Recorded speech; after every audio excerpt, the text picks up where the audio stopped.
ഭൂമിയിൽ ജീവിച്ചിരുന്നിട്ടുള്ള ഏതൊരു വ്യക്തിത്വത്തിനുമപ്പുറം തനിക്ക് പകരം വയ്ക്കാൻ താൻ മാത്രം അവശേഷിക്കുന്ന പ്രപഞ്ചനാഥനായ യേശുക്രിസ്തുവിൻ്റെ സമാനതകളില്ലാത്ത അതിപരിശുദ്ധമായ നാമത്തിൽ എല്ലാവർക്കും ഞങ്ങളുടെ സ്നേഹ വന്ദനങ്ങൾ.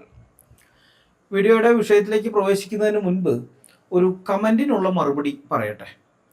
ഖുർആൻ എന്നുച്ചരിക്കാതെ ഖുറാൻ എന്ന് ഞാൻ ഉച്ചരിക്കുന്നത് പരിഹസിക്കാൻ വേണ്ടിയാണ് എന്ന് സ്വന്തം പേര് വെളിപ്പെടുത്താൻ പോലും ധൈര്യമില്ലാത്ത ഒരു മുസ്ലിമിൻ്റെ കമൻറ്റ് ഞാൻ കാണുകയുണ്ടായി. അത്തരം തക്കിയകളൊക്കെ കയ്യിൽ വെച്ചാൽ മതി.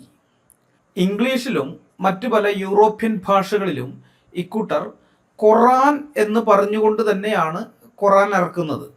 ഗൂഗിളിൽ നിങ്ങൾ സെർച്ച് ചെയ്താൽ ഖുറാൻ എന്ന പേരിൽ ഇവർ ഇറക്കിയിട്ടുള്ള പല ഖുറാൻ വേർഷൻസ് കാണാം. സായിപ്പിനെ കാണുമ്പോൾ കവാത്ത് മറക്കുന്നവരായതുകൊണ്ടാണോ എന്തോ സായിപ്പിനെ മതം മാറ്റാൻ വേണ്ടി ഇംഗ്ലീഷിലേക്കും മറ്റ് യൂറോപ്യൻ ഭാഷകളിലേക്കും ഖുറാൻ തർജ്ജമ ചെയ്യുമ്പോൾ ഇവന്മാർക്ക് അറബി ഉച്ചാരണമൊന്നും നിർബന്ധമല്ല, ഇംഗ്ലീഷ് ഉച്ചാരണം മതി, ഒരു കുഴപ്പമില്ല. പക്ഷെ മലയാളികളുടെ അടുക്കൽ വരുമ്പോൾ അറബി അതിൻ്റെ ശുദ്ധമായ രൂപത്തിൽ തന്നെ നമ്മൾ പറയണമെന്ന് ഇവന്മാർ നിർബന്ധം പിടിക്കുകയും ചെയ്യും. ഇത് ഇരട്ടത്താപ്പല്ലേ അല്ലേ? ആ ഇരട്ടത്താപ്പിന് നിന്ന് തരാൻ എനിക്ക് സൗകര്യമില്ല. ഇംഗ്ലീഷുകാർ ഖുറാൻ എന്ന് പറയുന്നതിൽ നിങ്ങൾക്ക് ബുദ്ധിമുട്ടൊന്നുമില്ലെങ്കിൽ ഖുറാൻ എന്ന് പറഞ്ഞുകൊണ്ട് തന്നെ അവരുടെ ഭാഷയിലേക്ക് നിങ്ങളുടെ ഈ പുസ്തകം നിങ്ങൾക്ക് വിവർത്തനം ചെയ്യാൻ ഒരു പ്രയാസവും ഇല്ലെങ്കിൽ മലയാളിയായ ഞാൻ ഖുറാൻ എന്ന് പറയുന്നത് കേൾക്കുമ്പോൾ നിങ്ങൾക്ക് ബുദ്ധിമുട്ടുണ്ടാകേണ്ട യാതൊരു ആവശ്യവും ഇല്ല. മനസ്സിലായ? ഇനിയും നിങ്ങൾക്ക് അങ്ങനെ വല്ല ബുദ്ധിമുട്ട് വരികയാണെങ്കിൽ കുരു പൊട്ടിയിട്ട് അങ്ങനെ വല്ല വിഷമം വരികയാണെങ്കിൽ മാറിയിരുന്ന് കരഞ്ഞോ, അത്രേ പറയാനുള്ളൂ. ഓക്കെ, നമുക്കിനി വിഷയത്തിലേക്ക് കടക്കാം. ഒരു രാജ്യത്തിൻ്റെ നിലനിൽപ്പിന് അടിസ്ഥാനമായിരിക്കുന്നത് എന്താണ്? ഇത് വളരെ പ്രധാനപ്പെട്ട ഒരു ചോദ്യമാണ്. അതിൻ്റെ ഉത്തരം ആ രാജ്യത്ത് ജീവിക്കുന്ന ജനങ്ങൾക്കിടയിലുള്ള സമാധാനവും പരസ്പര വിശ്വാസവും നിയമവ്യവസ്ഥയോടുള്ള ബഹുമാനവും അനുസരണവും എന്നതാണ്. അതാണ് ഏതൊരു രാഷ്ട്രത്തിൻ്റെയും നിലനിൽപ്പിന് ആധാരമായിരിക്കുന്നത്. എന്നാൽ നമ്മുടെ കൂടെ ജീവിക്കുന്ന സഹപൗരന്മാരെല്ലാം നമ്മുടെ പ്രത്യക്ഷ ശത്രുക്കളാണെന്നും അവരെല്ലാം നരകത്തിൽ അനന്തകാലം ചുട്ടുകരിക്കപ്പെടാൻ പോകുന്നവരാണെന്നും ഒരു മതഗ്രന്ഥം ഒരു വിഭാഗം ജനങ്ങളെ നിരന്തരം പഠിപ്പിച്ചുകൊണ്ടിരുന്നാൽ ആ സമൂഹത്തിൻ്റെ അവസ്ഥ എന്തായിരിക്കും? അവിടെ സമാധാനം പുലരുമോ അതോ പരസ്പര അവിശ്വാസവും വിദ്വേഷവും വളരുമോ? ഇതൊരു വെറും ചോദ്യമല്ല. 1986 July 31 Delhi metropolitan magistrate ZS Lohat Indian നിയമവ്യവസ്ഥയുടെ അടിസ്ഥാനത്തിൽ വ്യക്തമായ ഉത്തരം നൽകിയ ചരിത്രപരമായ ഒരു യാഥാർത്ഥ്യമാണിത്. വിദ്വേഷവും ശത്രുതയും പ്രോത്സാഹിപ്പിക്കുന്നതായി ഡൽഹി മെട്രോപൊളിറ്റൻ കോടതി കണ്ടെത്തിയ ഖുറാനിലെ 24 ആയത്തുകളിൽ 3 നാം കഴിഞ്ഞ വീഡിയോയിൽ പരിശോധിക്കുകയുണ്ടായല്ലോ. ഇന്ന് നാം പരിശോധിക്കാൻ പോകുന്നത് നമ്മെ ഞെട്ടിപ്പിക്കുന്ന വേറെ ചില ആയത്തുകളാണ്. ഒപ്പം ഒരു വലിയ വൈരുദ്ധ്യവും നമ്മളിന്ന് ചർച്ച ചെയ്യും. തന്നെ പ്രത്യക്ഷ ശത്രുവായി പ്രഖ്യാപിക്കുകയും നരകത്തിലെ വെറും ഒരു വിറകുകൊള്ളിയായി ചുട്ടുകരിക്കുമെന്ന് താക്കീത് ചെയ്യുകയും ചെയ്യുന്ന അതേ മതത്തിന് വേണ്ടി, അതേ പുസ്തകത്തിന് വേണ്ടി യാതൊരു ഉളുപ്പുമില്ലാതെ സമാധാനത്തിൻ്റെ സർട്ടിഫിക്കറ്റ് കൊടുക്കുകയും മറ്റ് ചിലരെ ഇസ്ലാമോഫോബുകളായി മുദ്രകുത്തുകയും ചെയ്യുന്ന കപട മതേതരവാദികളുടെ ആത്മഹത്യാപരമായ ഗതികേട് കൂടി ഈ വീഡിയോയിൽ തുറന്നു കാട്ടുന്നുണ്ട്. നിങ്ങൾ വീഡിയോ മുഴുവനായും കാണുക, ചിന്തിക്കുക. കാരണം ചിന്തിക്കുന്നവർക്കേ ആ കുന്ത്രാണ്ടമുള്ളൂ. ഏതാണ്? ദൃഷ്ടാന്തം ഉണ്ടാവുകയുള്ളൂ. അപ്പോൾ ചിന്തിക്കുക. 1986 July 31 Delhi metropolitan magistrate ZS ലോഹത്ത് പുറപ്പെടുവിച്ച വിദ്വേഷം, വഞ്ചന, ചതി, ശത്രുത, ദുഷ്ടത, കലഹം, കവർച്ച, കൊലപാതകം, വെറുപ്പ് എന്നിവയെല്ലാം പ്രോത്സാഹിപ്പിക്കുന്നതായി കണ്ടെത്തിയ ഖുറാനിലെ 24 ആയത്തുകളിൽ 2 ആയത്തുകളാണ് ഈ കഴിഞ്ഞ വീഡിയോയിൽ നമ്മൾ വിശകലനം ചെയ്തതുപോലെ തന്നെ ഈ വീഡിയോയിലും വിശകലനം ചെയ്യാൻ പോകുന്നത്. മനുഷ്യരുടെ സമാധാന ജീവിതത്തിന് ഭീഷണിയായി ഡൽഹി മെട്രോപൊളിറ്റൻ മജിസ്ട്രേറ്റ് ZS ലോഹത്ത് കണ്ടെത്തിയ അടുത്ത ആയത്ത് സൂറ 4 101 ആണ്. 4:101. നിങ്ങൾ ഭൂമിയിൽ യാത്ര ചെയ്യുകയാണെങ്കിൽ സത്യനിഷേധികൾ നിങ്ങൾക്ക് നാശം വരുത്തുമെന്ന് നിങ്ങൾ ഭയപ്പെടുന്ന പക്ഷം നമസ്കാരം ചുരുക്കി നിർവഹിക്കുന്നതിൽ നിങ്ങൾക്ക് കുറ്റമില്ല. തീർച്ചയായും സത്യനിഷേധികൾ നിങ്ങളുടെ പ്രത്യക്ഷ ശത്രുക്കളാകുന്നു. സൂറ 4:101. ഇത് യുദ്ധങ്ങൾക്കും യാത്രകൾക്കുമായി പോകുന്ന സമയത്ത്, മുസ്ലിങ്ങൾ പോകുന്ന സമയത്ത് അമുസ്ലിങ്ങളുടെ ആക്രമണം ഭയക്കുന്നുണ്ടെങ്കിൽ അവരുടെ ആ പ്രാർത്ഥനകൾ, നിസ്കാരമുണ്ടല്ലോ, അത് ചുരുക്കി നിസ്കരിക്കാൻ അനുവാദം നൽകിക്കൊണ്ട് ഇറങ്ങിയതാണ് സൂറ അൻ-നിസായിലെ ഈ ആയത്ത്. ഇവിടെ പ്രാർത്ഥന ചുരുക്കുന്നതിലല്ല പ്രശ്നം. അത് ചുരുക്കുക, നീട്ട് എന്ത് വേണമെങ്കിലായിരിക്കും, ബാക്കിയുള്ളവർക്ക് ശല്യം ഉണ്ടാവാണ്ടിരുന്നാൽ മതി, അതല്ല പ്രശ്നം. ഇവിടെ ആ ആയത്തിൻ്റെ അവസാന ഭാഗത്താണ് കോടതി അപകടം കാണുന്നത്. തീർച്ചയായും സത്യനിഷേധികൾ നിങ്ങളുടെ പ്രത്യക്ഷ ശത്രുക്കളാകുന്നു. ഇതാണ് കോടതി ചൂണ്ടിക്കാണിച്ച ആ വിദ്വേഷത്തിൻ്റെ അടിസ്ഥാനം. ഭൂമിയിലുള്ള മുഴുവൻ അമുസ്ലിങ്ങളെയും സത്യനിഷേധികളെന്നും തങ്ങളുടെ പ്രത്യക്ഷ ശത്രുക്കളെന്നും മുദ്രകുത്തുകയാണ് ഈ ആയത്ത്. മുസ്ലിം കുടുംബത്തിൽ ജനിച്ചു വീഴുന്ന ഓരോ കുട്ടിയുടെയും തലച്ചോറിലേക്ക് മറ്റ് മതങ്ങളിൽപ്പെട്ടവർ നിന്റെ ശത്രുവാണെന്ന് ഇൻജക്റ്റ് ചെയ്യുന്ന വരികളാണിത്.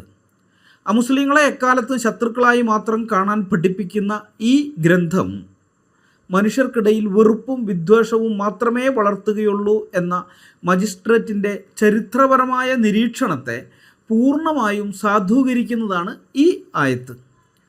ഇസ്ലാം മതത്തിൽ വിശ്വസിക്കാത്ത ലോകത്തുള്ള മുഴുവൻ മനുഷ്യരെക്കുറിച്ചും അല്ലാഹു മുസ്ലിങ്ങളോട് പറയുന്നത് അവരെല്ലാവരും നിങ്ങളുടെ പ്രത്യക്ഷ ശത്രുക്കളാണെന്നാണ്. ഒരു ബഹുസ്വര സമൂഹത്തിൽ ജീവിക്കുമ്പോൾ ഒരു പ്രത്യേക മതവിഭാഗത്തിലുള്ളവർ ഒഴികെ ബാക്കി എല്ലാവരും തങ്ങളുടെ ശത്രുക്കളാണെന്ന തരത്തിലുള്ള ആശയങ്ങൾ പരസ്യമായി പ്രചരിപ്പിക്കുന്നത് സമൂഹത്തിലെ സമാധാനപരമായ അന്തരീക്ഷത്തെയും പരസ്പര വിശ്വാസത്തെയും തകർക്കുന്ന ഒന്നാണ്. ഇന്ത്യൻ നിയമപ്രകാരം ഇത് ഏതൊക്കെ വകുപ്പുകളുടെ ലംഘനമാണെന്ന് പറയാം. 1. മതവിഭാഗങ്ങൾക്കിടയിൽ പരസ്പര വിദ്വേഷം വളർത്തൽ. IPC section 153A. ഈ 153A എന്നുള്ളത് ഇപ്പോഴത്തെ ഭാരതീയ ന്യായ സംഹിതയുണ്ടല്ലോ, അതെ, ഇതാണ് ഭാരതീയ ന്യായ സംഹിത എന്ന് പറയുന്നത്. കണ്ടല്ലോ, ഭാരതീയ ന്യായ സംഹിത. ഇതാ വായിച്ചോ, മലയാളത്തിൽ തന്നെ ഉണ്ട്, കണ്ടില്ലേ, ഭാരതീയ ന്യായ സംഹിത. അപ്പോൾ ഇതിൽ ഈ BNSൽ ഇത് 153A എന്നുള്ളത് ഇപ്പോൾ 196ആണ്. നിങ്ങളുടെ കയ്യിൽ ഈ പുസ്തകം ഉണ്ടെങ്കിൽ നിങ്ങൾ 153A നോക്കിയാൽ കിട്ടില്ല, 196 നോക്കിയാൽ കിട്ടും. ഞാനീ പറയുന്നത് മതം, വർഗം, ജന്മസ്ഥലം, വാസസ്ഥലം, ഭാഷ മുതലായവയുടെ അടിസ്ഥാനത്തിൽ വ്യത്യസ്ത സമൂഹങ്ങൾ തമ്മിൽ ശത്രുത വളർത്തുന്നതും സൗഹാർദ്ദത്തിൻ്റെ നിലനിൽപ്പിന് ഭംഗം വരുത്തുന്ന കൃത്യങ്ങൾ ചെയ്യുന്നതും അതാണ് ഈ വകുപ്പിൽ വരുന്നത്. അതായത് വിവിധ മതവിഭാഗങ്ങൾക്കിടയിൽ പരസ്പരം വിദ്വേഷമോ ശത്രുതയോ വൈരാഗ്യമോ ഉണ്ടാക്കുന്ന തരത്തിലുള്ള പ്രസ്താവനകൾ നടത്തുകയോ എഴുത്തുകളിലൂടെയോ അല്ലെങ്കിൽ ദൃശ്യങ്ങളിലൂടെയോ അത് പ്രചരിപ്പിക്കുകയോ ചെയ്യുന്നത് ഈ വകുപ്പ് പ്രകാരം 3 വർഷം വരെ തടവ് ലഭിക്കാവുന്ന കടുത്ത കുറ്റമാണ്. ഇനി ഇത് ആരാധനാലയങ്ങളിലോ മതപരമായ ചടങ്ങുകൾ നടത്തുന്നിടത്തോ വെച്ചാണ് ഈ കുറ്റം ചെയ്യുന്നതെങ്കിൽ ശിക്ഷ 5 വർഷം വരെയാകും. ഞാൻ കഴിഞ്ഞ വീഡിയോയിൽ പറഞ്ഞിരുന്നു, ഇത് മുസ്ലിങ്ങളെ മാത്രം ലക്ഷ്യം വെച്ചുകൊണ്ടാണ് IPCയിൽ മെക്കാളെ എഴുതി ചേർത്തത്. കാരണം ഇവർ ഈ പള്ളിയിൽ പ്രസംഗിക്കുന്ന സമയത്ത് ഇത്തരം ആയത്തുകളെല്ലാം വെച്ച് ആളുകളെ പിരികേറ്റിയിട്ട് കലാപത്തിന് ആഹ്വാനം ചെയ്യുന്നത് അക്കാലത്ത് സ്ഥിരം പരിപാടിയായിരുന്നു. ജിഹാദ് ജിഹാദ് ജിഹാദ് എന്നും പറഞ്ഞ് ധാരാളം ആളുകളുടെ ജീവൻ ഇവർ കളഞ്ഞിട്ടുണ്ട്. അപ്പോൾ അതുകൊണ്ട് അങ്ങനെ ഉസ്താദ് അവിടെ നിന്ന് പ്രസംഗിച്ചിട്ട് ഇവരെ ഇളക്കി വിടുകയുള്ളൂ. ഉസ്താദ് വീട്ടിലിരിക്കും, ഒന്നും സംഭവിക്കാൻ പോകുന്നില്ല. അപ്പോൾ അങ്ങനെ ഇളക്കി വിടുന്നവന്മാരെ അകത്ത് കയറ്റാൻ വേണ്ടിയിട്ടാണ്, അവരെ പിടിച്ചകത്തിടാൻ വേണ്ടിയിട്ടാണ് ഈ 5 വർഷം എന്നുള്ളത് കൂട്ടിവെച്ചിരിക്കുന്നത് ഇവിടെ. അപ്പോൾ ഇവിടെ ഈ വകുപ്പിൻ്റെ ലംഘനം എന്താണ്? ഒരു ജനവിഭാഗത്തെ മുഴുവൻ തങ്ങളുടെ പ്രത്യക്ഷ ശത്രുക്കളെന്ന് മുദ്രകുത്തുന്നത് സമൂഹത്തിൽ വലിയ തോതിലുള്ള ചേരിതിരിവിനും പരസ്പരമുള്ള അവിശ്വാസത്തിനും കാരണമാകും. ഇത് IPC 153A പരിധിയിൽ വരുന്നതാണ്. ഈ വകുപ്പിൽ വരുന്ന കുറ്റം പോലീസിന് നേരിട്ട് അന്വേഷിക്കാനും വാറണ്ടില്ലാതെ അറസ്റ്റ് ചെയ്യാൻ കഴിയുന്നതും ജാമ്യം അനുവദിക്കാത്തതും ഒത്തുതീർപ്പാക്കാൻ കഴിയാത്തതും 1-ാം ക്ലാസ് മജിസ്ട്രേറ്റിനാൽ വിചാരണ ചെയ്യാവുന്നതുമായ കുറ്റമാണ്. സമാധാനം പ്രചരിപ്പിക്കുന്ന പുസ്തകമാണെന്ന് രാഹുൽ ഈശ്വർ വാദിക്കുന്ന, കിട്ടുന്ന വേദികളിലെല്ലാം പരിശുദ്ധം എന്ന് ചേർത്ത് മാത്രം രാഹുൽ ഈശ്വർ വിളിക്കുന്ന പുസ്തകമാണല്ലോ ഈ ഖുറാൻ എന്ന് പറയുന്നത്. ആ ഖുറാനിലെ സൂറ 4ന്റെ 101 ഉണ്ടല്ലോ, ആ ആയത്ത് ഇന്ത്യയിൽ ഏതെങ്കിലും മോസ്കിൽ നിന്നുകൊണ്ട് ഉസ്താദ് പ്രസംഗിച്ചാൽ വാറണ്ടില്ലാതെ പോലീസിന് പിടിച്ചുകൊണ്ട് പോകാം, പിന്നെ ജാമ്യം പോലും കിട്ടില്ല, കേസ് കോടതിക്ക് പുറത്ത് ഒത്തുതീർപ്പാക്കാനും പറ്റില്ല. അത്ര ഗുരുതരമായ നിയമലംഘനമാണ് ആ ആയത്ത്. ഇനി രണ്ടാമത്തത്, ദേശീയ ഒരുമയ്ക്കും ഐക്യത്തിനും ഭംഗം വരുത്തൽ. IPC 153B. ഇത് BNSൽ സെക്ഷൻ 197ആണ്. ഈ വകുപ്പിനെക്കുറിച്ച് 153B എന്ന വകുപ്പിനെക്കുറിച്ച് ഞാൻ കഴിഞ്ഞ വീഡിയോയിൽ പറഞ്ഞതാണ്. ദേശീയോദ്ഗ്രഥനത്തിന് ഭംഗം വരുത്തുന്ന, ജനങ്ങളുടെ ഐക്യം തകർക്കുന്ന പ്രസ്താവനയോ പ്രവൃത്തിയോ ഈ വകുപ്പിൽ വരും.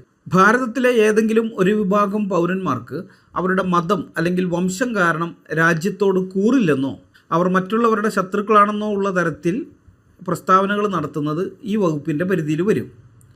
കുറ്റം തെളിയിക്കപ്പെട്ടാൽ 3 വർഷം വരെ തടവോ പിഴയോ അല്ലെങ്കിൽ 2 കൂടിയോ ലഭിക്കാം. ഇനി ആരാധനാലയങ്ങളിലാണെന്നുണ്ടെങ്കിൽ ഇത് 5 വർഷം വരെ തടവും പിഴയും കിട്ടും. ഈ വകുപ്പ് നേരത്തെ പറഞ്ഞതുപോലെ പോലീസിന് നേരിട്ട് അന്വേഷിക്കാനും വാറണ്ടില്ലാതെ അറസ്റ്റ് ചെയ്യാൻ കഴിയുന്നതും ജാമ്യം അനുവദിക്കാത്തത്, ഒത്തുതീർപ്പാക്കാൻ കഴിയാത്തത് 1-ാം ക്ലാസ് മജിസ്ട്രേറ്റിനാൽ വിചാരണ ചെയ്യാവുന്നതുമായിട്ടുള്ള കുറ്റമാണ്. ഒരേ രാജ്യത്ത് ജീവിക്കുന്ന സഹപൗരന്മാരെ അവരുടെ മതവിശ്വാസത്തിൻ്റെ പേരിൽ ശത്രുക്കളായി പ്രഖ്യാപിക്കുന്നത് രാജ്യത്തിൻ്റെ പരമാധികാരത്തിനും ആഭ്യന്തര സുരക്ഷയ്ക്കും ഐക്യത്തിനും അഖണ്ഡതയ്ക്കും ഭീഷണിയാണ്. രാഹുൽ ഈശ്വർ നാഴികയ്ക്ക് 40 വട്ടം പറയുന്ന പരിശുദ്ധ ഖുർആൻ എന്ന് പറയുന്നുണ്ടല്ലോ, ആ പരിശുദ്ധ ഖുർആനിലെ സൂറ 4-ന്റെ 101 ഇന്ത്യ മഹാരാജ്യത്തിൻ്റെ പരമാധികാരത്തിനും ആഭ്യന്തര സുരക്ഷയ്ക്കും ഐക്യത്തിനും അഖണ്ഡതയ്ക്കും ഭീഷണിയാണ്. ഞാൻ പറയുന്നതല്ല, നിയമം പറയുന്നതാണ്. 3-ാമത്തെ കാര്യം, മനഃപൂർവ്വം മതവികാരം വ്രണപ്പെടുത്തൽ. IPC 295A. ഇത് BNS 299 ഭാരതീയ ന്യായ സംഹിതയിലെ. ഏതെങ്കിലും വർഗത്തിൻ്റെ മതത്തെയോ അല്ലെങ്കിൽ മതപരമായ വിശ്വാസത്തെയോ അപമാനിക്കുന്നത് വഴി അതിൻ്റെ മതപരമായ വികാരങ്ങളെ ദ്രോഹിക്കണമെന്നുള്ള ഉദ്ദേശത്തോടുകൂടി ബോധപൂർവമോ അല്ലെങ്കിൽ വിദ്വേഷമുള്ളതോ ആയ പ്രവൃത്തികൾ, അതാണ് ഈ വകുപ്പിൽ വരുന്നത്. ഇതിൻ്റെ ശിക്ഷ എന്ന് പറയുന്നത് 3 കൊല്ലം വരെയുള്ള ഒരു കാലത്തേക്ക് കഠിന തടവ് അല്ലെങ്കിൽ വെറും തടവ്, ഇനി അതല്ലെങ്കിൽ പിഴ അല്ലെങ്കിൽ തടവും പിഴയൊക്കെ കൂടിയിട്ട് ഒരുമിച്ചായിരിക്കാം.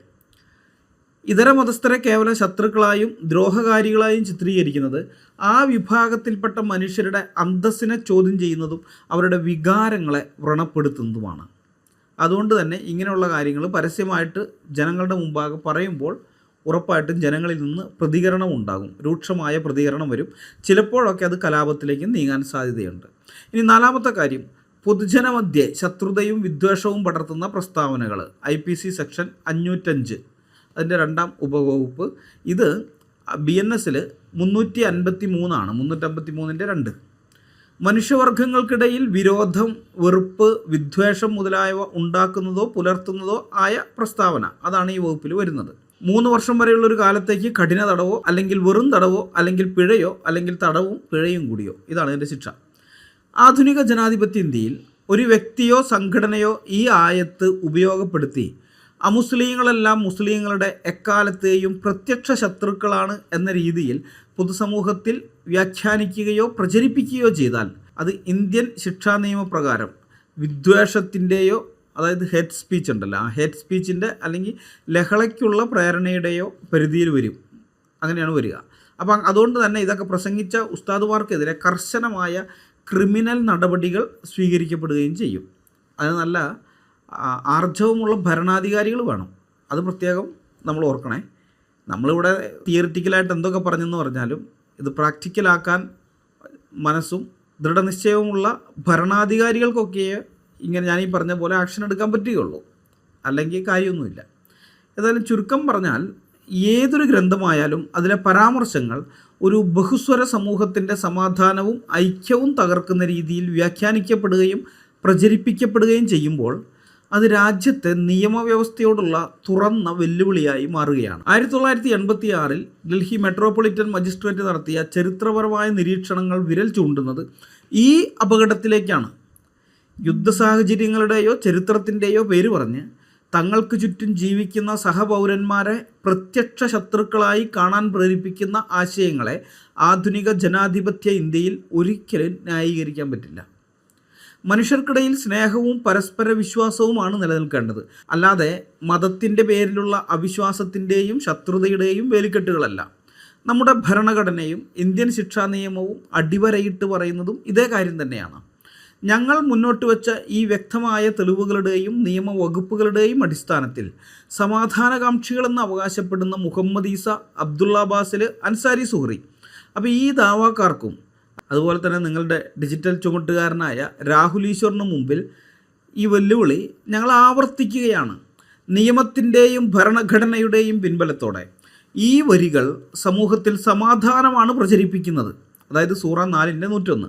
അത് സമൂഹത്തിൽ സമാധാനമാണ് പ്രസരിപ്പിക്കുന്നതെന്ന് സ്ഥാപിക്കാൻ നിങ്ങൾക്ക് സാധിക്കുമോ? നിങ്ങളെ വെല്ലുവിളിച്ച് ചോദിക്കുകയാണ്, മറുപടി തരൂ. നിങ്ങളുടെ മറുപടിക്കായി പൊതുസമൂഹം കാത്തിരിക്കുകയാണ്. ഇവിടെയാണ് ഇതിലെ ഏറ്റവും രസകരവും എന്നാൽ ചിന്തനീയവുമായ ഡാർക്ക് ഹ്യൂമർ ഒളിഞ്ഞിരിക്കുന്നത്. ഇസ്ലാം സമാധാനത്തിൻ്റെ മതമാണെന്ന് പൊതുവേദികളിൽ വന്ന് തൊണ്ടപൊട്ടി വാദിക്കുന്ന രാഹുൽ ഈശ്വർ യഥാർത്ഥത്തിൽ സ്വന്തം നിലനിൽപ്പിനെ തന്നെയാണ് ചോദ്യം ചെയ്യുന്നത്. നാം ഇവിടെ വിശകലനം ചെയ്ത സൂറ 4:101 വരികൾ പ്രകാരം ഇസ്ലാമിക വിശ്വാസ പ്രമാണത്തിന് പുറത്തുള്ള ഏതൊരു വ്യക്തിയും സത്യനിഷേധിയാണ്, അഥവാ ഇസ്ലാമിൻ്റെ പ്രത്യക്ഷ ശത്രുവാണ്. പ്രത്യക്ഷ ശത്രു.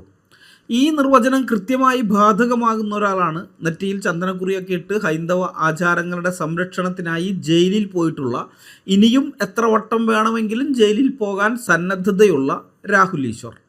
പക്ഷേ രസം എന്താണെന്ന് വെച്ചാൽ ഖുറാൻ പറയുന്ന ഇതേ പ്രത്യക്ഷ ശത്രു തന്നെയാണ് TV സ്റ്റുഡിയോകളിലും പബ്ലിക് സ്റ്റേജുകളിലും വന്നിരുന്ന് ഇസ്ലാം ശാന്തിയുടെയും സമാധാനത്തിൻ്റെയും മതമാണ് എന്ന് ദാവാക്കാരേക്കാൾ ആവേശത്തോടെ പൊതുസമൂഹത്തിൽ വക്കാലത്ത് പിടിക്കുന്നത്. പരിശുദ്ധം പരിശുദ്ധമെന്ന് വിളിച്ചുകൊണ്ട് ഖുറാനെ വെള്ളപൂശാൻ രാഹുൽ ഈശ്വർ ഇറങ്ങുന്നത് കാണുമ്പോൾ ഉടുമ്പ് പാമ്പിൻ്റെ പൊത്തിൽ തലയിട്ടതിന് ശേഷം ഇതിനകത്ത് എയർ കണ്ടീഷണർ ഉണ്ട്, എല്ലാവരും കയറിക്കോ എന്ന് പുറത്തു നിൽക്കുന്ന തവളകളോട് വിളിച്ചു പറയുന്നത് പോലെ അതുപോലത്തെ എന്താണ് ഗതികെട്ട അന്തം അല്ലെങ്കിൽ അന്തം വിട്ട ഒരു ഗതികേട് അതായിട്ടാണ് എനിക്ക് തോന്നിയത്. തങ്ങളെ തന്നെ പ്രത്യക്ഷ ശത്രുക്കളെന്ന് മുദ്ര കുത്തിയിരിക്കുന്ന ഒരു ഗ്രന്ഥത്തിന് സമാധാനത്തിൻ്റെ സർട്ടിഫിക്കറ്റ് നൽകാൻ ഒരു ഹൈന്ദവൻ തന്നെ ദാവാക്കാരുടെ ട്രെയിനിങ് നേടി സ്റ്റേജിൽ കയറുന്നതിനേക്കാൾ വലിയൊരു ദുരന്തം വേറെ എന്തുണ്ട് ഈ ഭൂമി മലയാളത്തിൽ? ഇവിടെ നിങ്ങൾ ഇസ്ലാമിൻ്റെ ഒരു ഗതികേട് കണ്ടോ? ഇസ്ലാമിന് വേണ്ടി പബ്ലിക് സ്റ്റേജിൽ വാദിക്കാൻ വരാൻ ഒരൊറ്റ ദാവാക്കാരനും ധൈര്യമില്ല. ഒരൊറ്റ ദാവാക്കാരനും ഉറപ്പിച്ചു പറയാം, ഒരൊറ്റ എണ്ണത്തിനും ധൈര്യമില്ല. ഒക്കെ വീട്ടിൽ കുത്തിയിരുന്ന് വീഡിയോ ഇറക്കും, അതിന് നല്ല ധൈര്യമാണ്. വീട്ടിൽ കുത്തിയിരുന്ന് വീഡിയോ ഇറക്കുന്നതല്ലാതെ പബ്ലിക് സ്റ്റേജിൽ ഡിബേറ്റിന് വരാൻ ധൈര്യമില്ല. അതുകൊണ്ട് അവരെന്താ ചെയ്തതെന്നറിയോ? ഖുറാനിൽ പറഞ്ഞിരിക്കുന്ന ഒരു പ്രത്യക്ഷ ശത്രുവിനെ വാടകയ്ക്കെടുത്ത് ട്രെയിനിങ്ങും കൊടുത്ത് ഇസ്ലാമിന് വേണ്ടി സംവാദം നടത്താൻ പബ്ലിക് സ്റ്റേജിലേക്ക് തള്ളിവിടുകയാണ് ചെയ്തത്. ആ ഗതികേടിലാണ് സോഷ്യൽ മീഡിയ കാലത്തെ മുസ്ലിങ്ങളുള്ളത്. മറുവശത്ത് തന്നെ പ്രത്യക്ഷ ശത്രു എന്ന് മുദ്ര കുത്തിയ ഒരു മതത്തിന് വേണ്ടി പരസ്യമായി കുഴലൂത്ത് നടത്തേണ്ട ഗതികേടിലാണ് രാഹുൽ ഈശ്വറും ഉള്ളത്. രണ്ട് ടീമിനും ഗതികേടാണ്. ഇതിൽ ഏത് ഗതികേടാണ് വലുത്? മുസ്ലിങ്ങളുടെ ഗതികേടാണോ അതോ മുസ്ലിങ്ങൾ വാടകയ്ക്കെടുത്ത ഈ രാഹുൽ ഈശ്വർ ഇസ്ലാമിന് വേണ്ടി വാദിക്കുന്ന ആ ഗതികേട് അതാണോ? ഏതാണ്? നിങ്ങളുടെ അഭിപ്രായം കമൻറ്റ് ബോക്സിൽ പറഞ്ഞാൽ മതി. ഒരു ബഹുസ്വര സമൂഹത്തിൽ ജീവിക്കുമ്പോൾ തൻ്റെ സഹജീവിയായ ഒരു മുസ്ലിം തന്നെ ശത്രുവായി കാണുന്നു എന്ന് വ്യക്തമാക്കുന്ന വരികളെപ്പോലും വെള്ളപൂശാൻ ഒരു അമുസ്ലിം മുന്നിട്ടിറങ്ങുന്നത് വെറും ഒരു വിഡ്ഢിത്തമല്ല, മറിച്ച് ആത്മഹത്യാപരമായ ഒരു നിലപാടാണ്. സത്യത്തിൽ നമ്മുടെ കൂടെ ജീവിക്കുന്ന ആ മുസ്ലിങ്ങളെ നമ്മൾ യഥാർത്ഥത്തിൽ സ്നേഹിക്കുന്നുണ്ടെങ്കിൽ അവരോട് നമ്മൾ തുറന്നു പറയേണ്ടത് എന്താണ്? സുഹൃത്തെ, നീ വിശ്വസിക്കുന്ന നിൻ്റെ ഈ പുസ്തകം വാസ്തവത്തിൽ നിന്നെ ചതിക്കുകയാണ്, വഞ്ചിക്കുകയാണ്. വഞ്ചകന്മാരിൽ ഏറ്റവും ഉത്തമനായ അള്ളാഹുവിൻ്റെ ആയത്താണത്. അള്ളാഹു നിന്നെ വഞ്ചിക്കുകയാണ്. അതിനകത്ത് എഴുതിയിരിക്കുന്ന കൽപ്പനകൾ നീ നിൻ്റെ ജീവിതത്തിൽ എന്തെങ്കിലും അനുസരിച്ച് നടക്കാൻ ശ്രമിച്ചാൽ നിൻ്റെ ജീവിതവും നിൻ്റെ കുടുംബവും ഈ സമൂഹത്തിലെ മറ്റുള്ളവരുടെ ജീവിതവും ഒരുപോലെ നാശത്തിലാണ് കലാശിക്കുക എന്ന് ധീരമായി അവരെ ബോധ്യപ്പെടുത്തുകയാണ് വേണ്ടത്.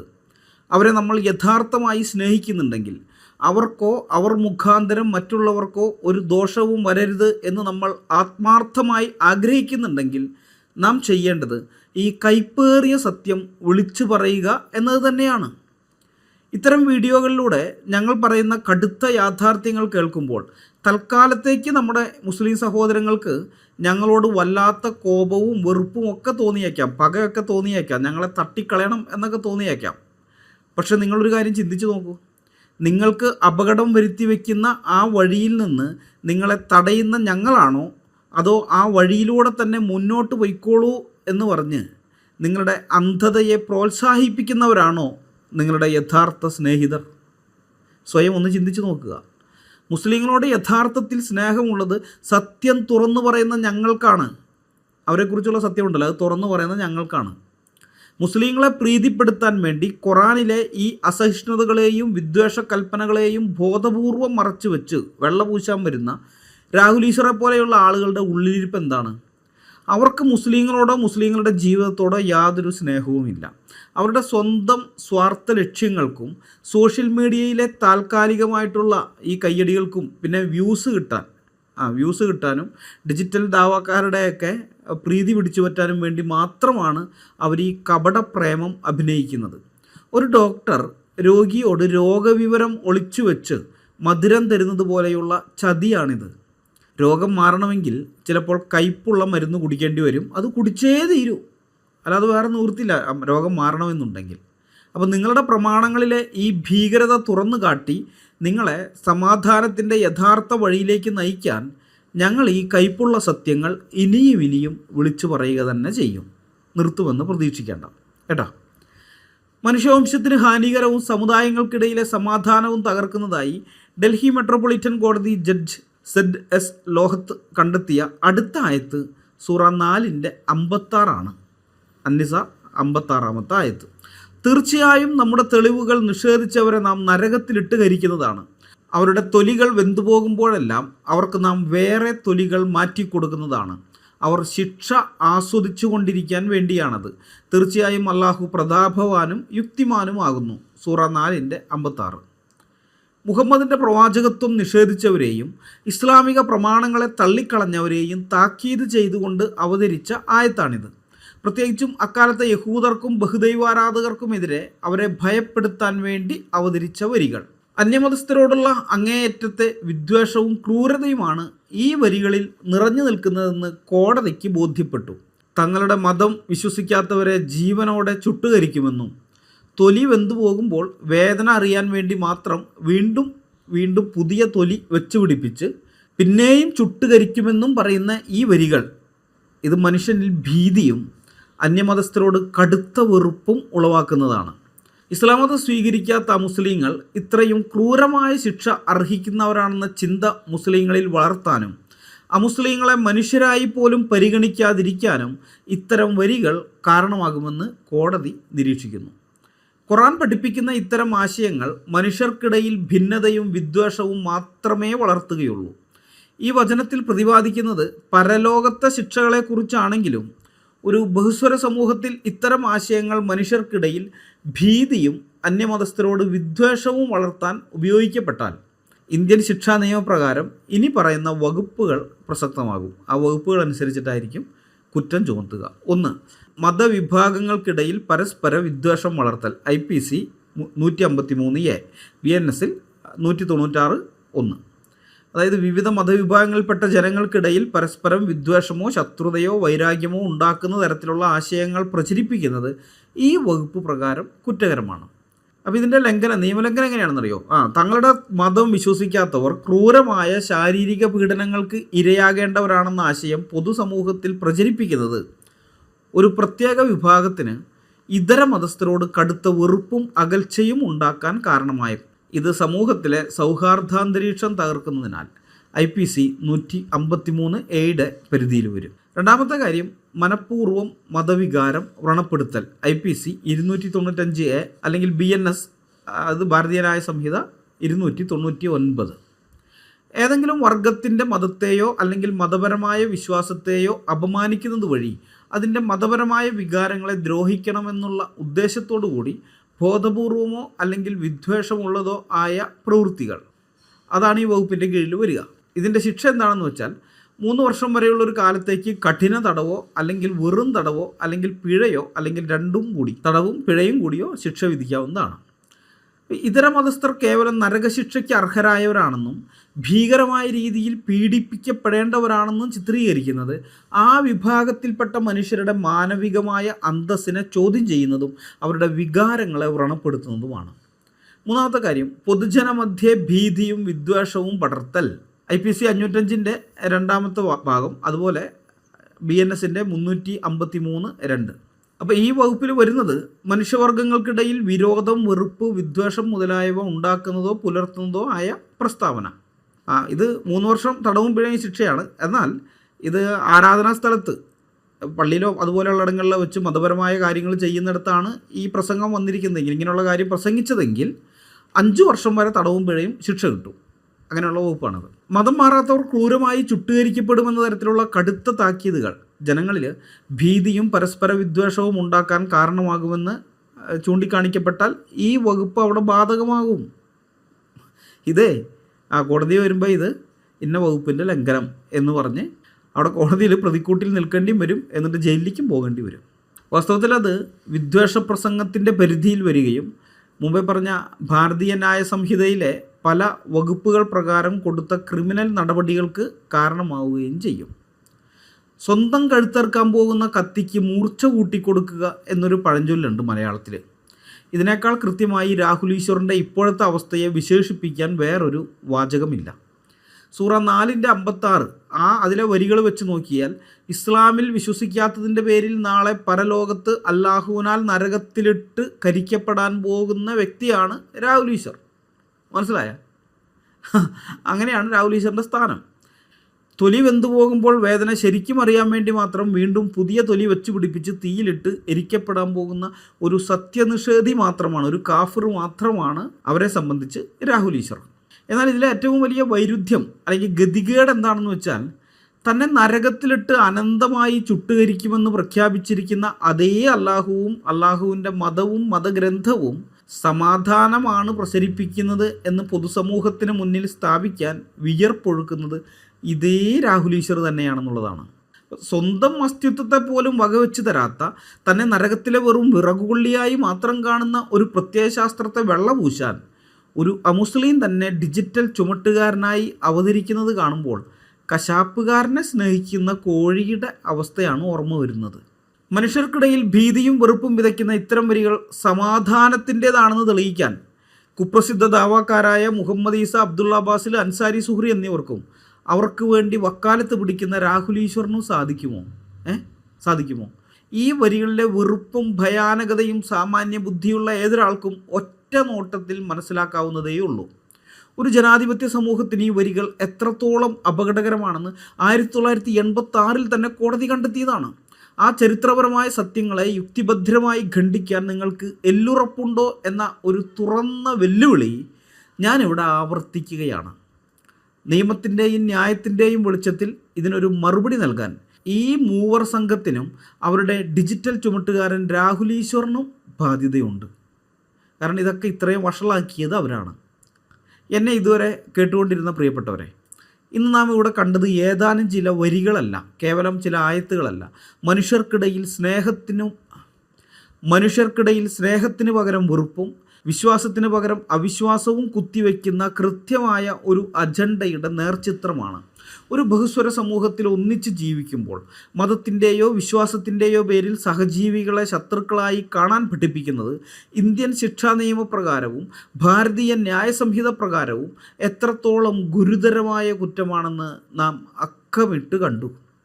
സത്യം ഇത്രയും വ്യക്തമായി മുന്നിലുണ്ടായിട്ടും കശാപ്പുകാരനെ സ്നേഹിക്കുന്ന കോഴിയെപ്പോലെ സ്വന്തം അസ്തിത്വത്തെപ്പോലും ചോദ്യം ചെയ്യുന്ന ഒരു ഗ്രന്ഥത്തെ വെള്ളപൂശാൻ നടക്കുന്ന രാഹുൽ ഈശ്വറിനെ പോലെയുള്ളവരുടെ ഗതികേട് നാം തിരിച്ചറിയണം. ഇത് സഹിഷ്ണുതയല്ല, മറിച്ച് അങ്ങേയറ്റത്തെ കാപഢ്യവും സ്വന്തം നാശത്തിലേക്കുള്ള ഒരു യാത്രയുമാണ്. യഥാർത്ഥ സ്നേഹമെന്നത് തെറ്റുകളെ വെള്ളപൂശലല്ല, അത് മറച്ചുവെക്കുന്നതുമല്ല, മറിച്ച് തെറ്റായ വഴിയിൽ പോകുന്നവരെ അത് ബോധ്യപ്പെടുത്തി തിരുത്തലാണ്. അതുകൊണ്ടാണ് ഈ കൈപ്പേറിയ സത്യങ്ങൾ ഞങ്ങൾ വിളിച്ചു പറയുന്നത്.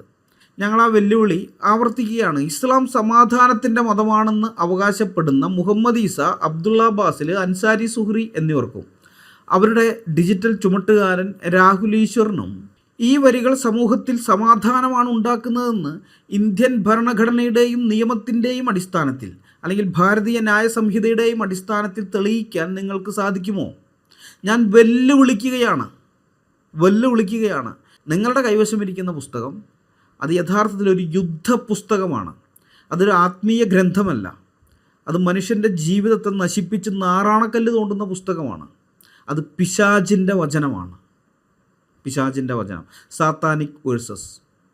ഏതായാലും ഞങ്ങളുടെ വെല്ലുവിളിയോടുള്ള നിങ്ങളുടെ മറുപടിക്കായി ഈ പൊതുസമൂഹം കാത്തിരിക്കുന്നുണ്ട്. സത്യം അറിയാനും അത് വിളിച്ചു പറയാനുമുള്ള ഈ യാത്ര ഇവിടെ അവസാനിക്കുന്നില്ല. കൂടുതൽ വെളിപ്പെടുത്തലുകളുമായി അടുത്ത വീഡിയോയിൽ കാണാം. അതുവരേക്കും നമ്മളെല്ലാവരെയും കർത്താവായ യേശു ക്രിസ്തു കാത്തു സൂക്ഷിക്കുമാറാകട്ടെ. അവിടുത്തെ വിലയേറിയ നാമം മാത്രം എന്നും എന്നേക്കും വാഴ്ത്തപ്പെടട്ടെ. ആമേൻ.